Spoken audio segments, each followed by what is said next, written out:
The Christian life is full of difficulties and hardships, and sometimes even disasters and crises. And we know all about crisis at the moment as we continue on in this pandemic.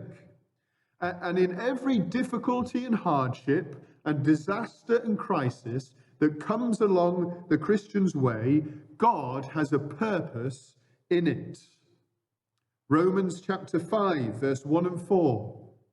James chapter 1, verse 2 to 4. Make this plain. And I'd encourage you to look up these passages and meditate on the fact that the Lord has a purpose in all suffering for the believer. Romans 5, 1 to 4. James 1, 2 to 4. But sometimes those trials can deeply hurt us and cause us great distress. Yes, the Lord has brought it along our way. Yes, he has a purpose in it. And yet we're hurting. There's been a loss and there's pain and there's distress. And that was certainly David's experience in 1 Samuel 30. Having travelled for 3 days, probably about 25 miles a day with his 600 men, looking forward to getting home, they were all exhausted. It was a long journey, a 3-day journey, and they just wanted the comforts of home. But when they got back to Ziklag, the place that they were living, instead of finding things as they were, they found things in utter disarray. Their wives, their children had been taken. Their city had been burned with fire. This was a crisis like no other. The only consolation was that the bodies of their families weren't among the charred remains of the city. This was a crisis that David faced. And verse 4 gives us their inevitable reaction. Then David and the people who were with him lifted up their voices and wept until they had no more power to weep. They wept and they wept and they wept. This was mass grief. God may have been in control, as we've already said, but the hurt, nevertheless, was deep. And if this wasn't enough, things got worse for David. Look at verse 6. Now David was greatly distressed, for the people spoke of stoning him. His 600 men spoke of stoning him, because the soul of all the people was grieved, every man for his sons and his daughters. David had been in trials before, but this trial was unique, because unlike every other trial that he'd found himself in, this time David was completely alone. Perhaps you feel a little bit like David tonight. You're not going through the same thing that David went through. Your situation is far different. Perhaps you don't even see your situation as severe or anything like as severe as David's. And yet, nevertheless, your sense of hurt and distress and loneliness is very real. How are you going to face this trial and even grow in faith and dependence on the Lord in it? I put it to you by doing what David did and finding strength in the Lord your God. Look at verse 6, the end of verse 6. But David strengthened himself in the Lord his God. What I want to do in this message is explore exactly what finding strength in the Lord means. And that will be helpful to those of us who are facing disaster. It'll be helpful for those of us who are struggling with this pandemic. But it'll be helpful for all of us because disasters and crises and difficulties are the stuff of life. And we want to ask the question, how do we face them and find strength in the Lord as we face them? 4 things. 2 things to refuse and 2 things to remember. 2 things to refuse. refuse to play the blame game. I was listening to the radio the other day, and it came on the radio an advert for a talk show that was going to be speaking about the particular subject of the fact that butterflies are declining in Britain, the decline of the British butterfly. And I thought this will be interesting for some people, but what interested me particularly was the response to the decline that was offered. They said something like this: come and join us in discovering who we get to blame for this one. It was a bit tongue-in-cheek, but it spoke of our blame culture.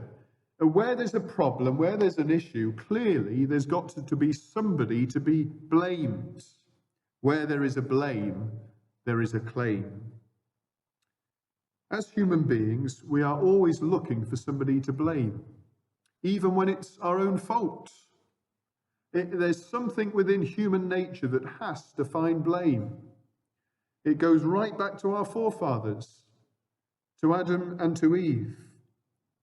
When the Lord asked Adam what was going on after his word had been broken and Adam and Eve had disobeyed and turned away from the will of God, Adam didn't say, yes, I'm in the wrong. It was me. He blamed the Lord because he said it was the woman that you gave to me. And then Eve likewise blamed the servant and didn't take responsibility for her wrong. Whether it is our own wrong or the fact that we feel that we have been wronged, there is something deep within human nature that needs to find somebody to blame. We've seen it in this pandemic. Who's to blame? Who's to blame for things not going quick enough? Who's to blame for this? Who's to blame for that? And the same thing comes up after any accident or disaster or crime or crisis or bad results or underachievement. Who's to blame for this? Who's to blame in this particular situation? Who's to blame for this particular thing to have been allowed to happen? We need somebody to pin the blame on. Now, please don't get me wrong. I'm not saying that finding the truth is unimportant. Truth is very important. It's most important. Without truth that leads to justice, there would only be anarchy and revenge. And Christians of all people know the importance of truth and justice because they believe in a God of righteousness, whose ways are truth and justice, who one day will judge everyone in all of their thoughts and their words and their deeds. Nothing escapes his notice. We believe in a God of justice, and finding truth is important. But the search for somebody to blame can be a very different thing. Instead of being driven by a desire for justice, it can arise purely out of feelings of hurt, driven by a need to find somebody to vent our anger and bitterness at. I've got to blame somebody for this. And very often the easiest target is those who are our leaders. In a horrible situation, who do I blame? I'll blame those who are leaders over me. And this is exactly what we see in the situation that David faced. David had lost as much as anybody else. His hurt was as deep as anybody else's. He wept with the rest of them. But in their utter grief, the 600 men who were with David needed somebody to blame, and David was the obvious candidate. They even began to speak of stoning him, verse 6. And when a Christian goes down the road of looking for someone to blame because of their hurt or their loss or their anger, their emotion, then they're headed in the opposite direction from the strength that is found in God. There is no room for blame in the life of a Christian. And if we harbor thoughts of blame instead of thoughts of mercy and forgiveness, even though we believe in justice and want to see justice done, then we're headed in the wrong direction. Blame is the road to bitterness. Blame is the road to looking for revenge. Micah 6, verse 8, is a great challenge to us. He has shown you, O man, what is good, and what does the Lord require? But to do justly, to love mercy, and to walk humbly with your God. We've got to refuse to play the blame game. But secondly, we've got to refuse to indulge in self-pity and despair. In response to the situation that David was facing, and with the added pressure of the 600 grieved and angry men around him, David could quite easily have turned to self-pity and despair. He could have looked at the situation in self-pity. I don't deserve this. I didn't deserve to have my wives taken, and I didn't deserve to be blamed. It's not fair. I'm all alone. No one understands what a sad and sorry state I am in. He could have turned to despair. There's no way out of this. Our families are gone. The men are angry. I am one and they are 600. How am I ever going to get out of this situation? It's hopeless. I'm done for. David had suffered great loss. In his exhaustion and grief, he'd cried real tears. And under the weight of the pressure of the unfolding situation, he was under great distress. But he didn't let his grief and distress turn into self-pity and despair. Even if he was tempted to go that way, he didn't go that way. And if we are to take hold of the strength that is available to us in the Lord our God, then we need to fight this temptation to turn to self-pity or to despair or to both. Self-pity and despair often come together. They can be very easy to fall into and very difficult to escape from. And it is a selfish and a proud person that easily falls to them. How so? Because the selfish and proud person is taken up with themselves. There's nothing more important than looking after number one. My interests come first. My reputation, my comfort, my concerns. Me. So when crisis comes our way, and my interests and my reputation and my comfort and my concerns take a hit, then there's nowhere to go. This is what led Judas to hang himself. In the service of himself, he had nowhere to turn other than to self-pity and despair, which eventually led him to the noose. This is sobering stuff. But it calls us to examine ourselves as to where we turn when crisis hits. I wonder, where do you turn when a crisis hits? Where are you turning in the midst of this crisis as it continues on? Yes, we grieve. Yes, we weep. Yes, we find ourselves under great pressure and distress. But in that pressure and distress, do we turn and look to the Lord? Or seeing that we're in trouble, do we find ourselves wallowing in self-pity and despair? The way that we turn in our point of distress will tell us a lot about whether or not we are truly the Lord's. Whilst a Christian might be constantly fighting thoughts, temptations of self-pity and despair, they won't be living comfortably in it, wallowing in it. Why? Because they're not their own. They are bought with a price. The highest concern to them is not their interests or their reputation or their comfort or their concerns. It's God's glory. They are living for another. And so when things are not well with them, yes, they'll be distressed. but they won't be turning to self-pity and despair. They can say with Paul that the only thing that concerns them in life or in death is that God is glorified in their bodies, in their lives.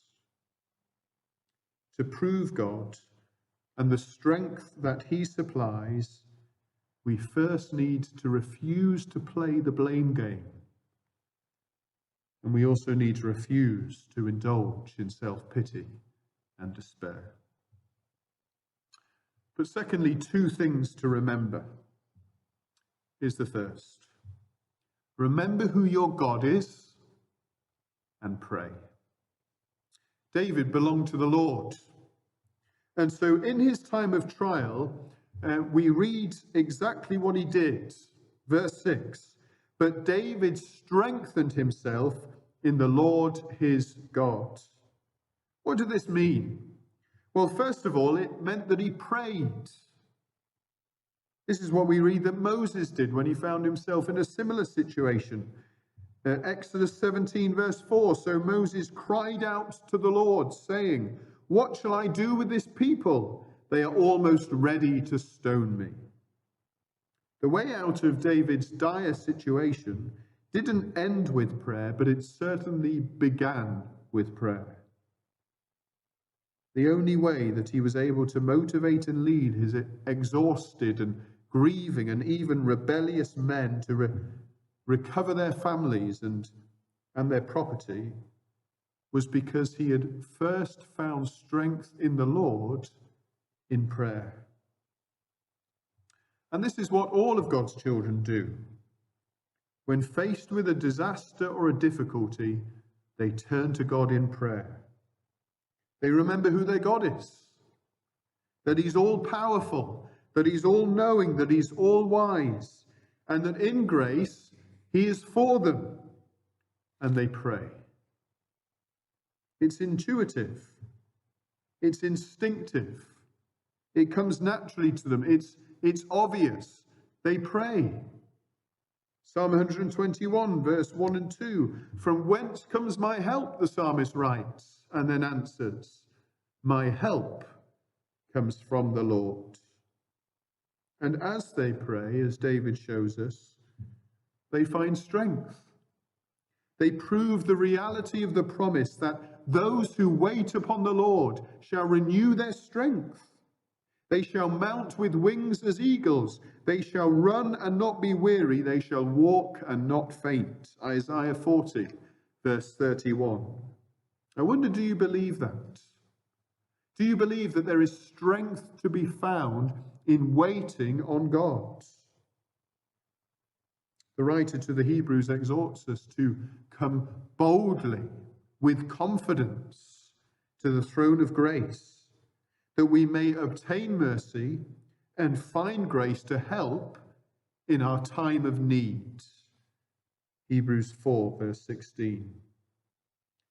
We don't pray because there's some inherent ability or strength lying dormant in us that needs to be found or awoken.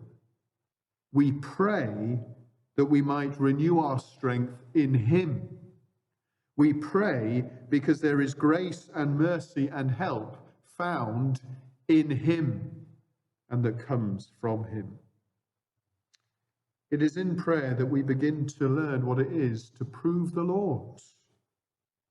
That is to prove his power and his ability in the midst of our current weakness and distress. Strength, mercy, grace, and help for this time of need are available at the throne of grace. But they're only found as we remember who our God is and we turn to him in prayer. I wonder, are you making the most of the resources that are available to you as a believer in the midst of your distress? But we also need to remember what God has promised and believe it. In 1 Samuel verse 23, we read of an earlier occasion when David found strength in the Lord his God. Only on that occasion, it was brought through the encouragement of a close friend, Jonathan. David was hiding from Jonathan's father, King Saul, who out of jealousy wanted to kill David. And in 1 Samuel 23, verse 16, we read these words, "Then Jonathan, Saul's son, arose and went to David in the woods and strengthened his hand in God." And we read how Jonathan did this in verse 17. Perhaps you want to flick over there with me, 1 Samuel 23, verse 17.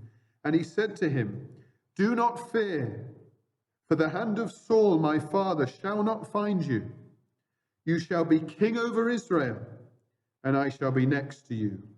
Even my father Saul knows that.'" First of all, he gave an exhortation. Do not fear. But it wasn't an empty exhortation. It wasn't just one friend trying to say to another, "You're in the midst of a distressing situation. It's difficult. It's hard. My father wants to kill you. And worse than that, my father is the king. But don't be afraid." And then gave no reason. The exhortation was backed by a strong reason. "For the hand of Saul my father shall not find you. You shall be king over Israel." Was Jonathan a prophet? No, he wasn't. But he knew the promise of God. How could Jonathan say this with such confidence? Because it had been promised to David. David had been chosen to be king. The prophet Samuel had anointed him for the task, not because David was Samuel's choice. In fact, he wasn't. He was last in line. But because David was God's choice. And Jonathan knew that there was nothing and no one who would be able to stop God's plan and purpose from being fulfilled. And God's anointed, who was David, from ascending the throne. David was strengthened by believing in the promise of God. And if you're a Christian, then the strength that you need and the strength that is available will be found in believing the promises of God to you. What has God promised?